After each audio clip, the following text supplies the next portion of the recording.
Eyo guys, mwongeye kwirirwa bakunzi bacu nkuko bisanzwe nangira mbasuza mbifuriza gukomeza kugira amahoro y'Imana nkuko mwatangiye mubyumva natangiye nshyiramo indirimbo y'umuhanzi Platin umwe mu bahanzi bakunzwe mu gihugu cy'u Rwanda muri East Africa ndetse nshatse navuga no muri Afrika muri rusange kuko n'umwe mu bahanzi batangiye kurenga imbibi, n'umwe mu bahanzi bameze neza bahagaze neza muri iyi minsi, dore ko nshatse navuga ko ashobora kuba ari we muhanzi mu Rwanda wa mbere ufite management ikomeye, dore ko afite management ibarirwa muri Nigeria. Ikindi kandi akaba ari umwe mu bahanzi bakiza mu gihugu cy'u Rwanda kuko birazwe ejo bundi mwabonye ko yamuritse agataje ke yujuje mu Bugesera. Urabona ko nyine music y'u Rwanda iri kugenda itera imbere muri rusange. Mu minsi yashize rero abantu bagiye babona amafoto uyu muhanzi Platin ari kumwe na Big Fizzo, bagenda babyibaza se bimeze bite, bari gukora ibiki, ese bari mu mishinga, se nyine ni iki kibahuje ko mbona bari kwifotozanya cyane cyangwa ko mbona bari kumwe cyane. Gusa nyuma byaje kuba byatangazwa ko Platin ndetse na Big Fizzo bashobora kuba bari gupanga collab y'indirimbo. Ibi nshatse navuga ko ari technique y'Abanyarwanda bari gukoresha muri iyi minsi.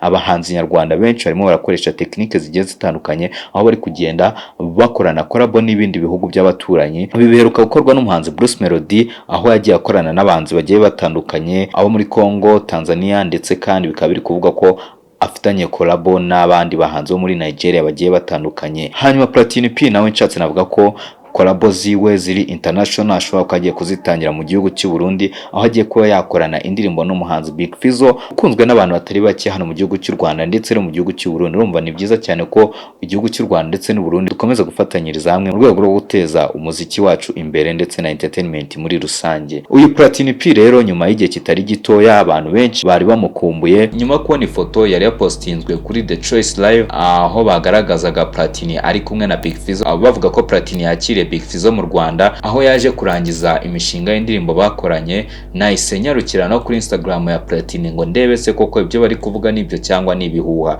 Urebye neza kuri Instagram ya Platin urabona ko nyine na post ari kumwe na Big Fizzo, urareba neza ukabona na post ari kumwe na Big Fizzo, ariko birazwi neza ko bari gukorana ndetse kandi bagiye kuba basora indirimbo bari kumwe mu minsi iri imbere.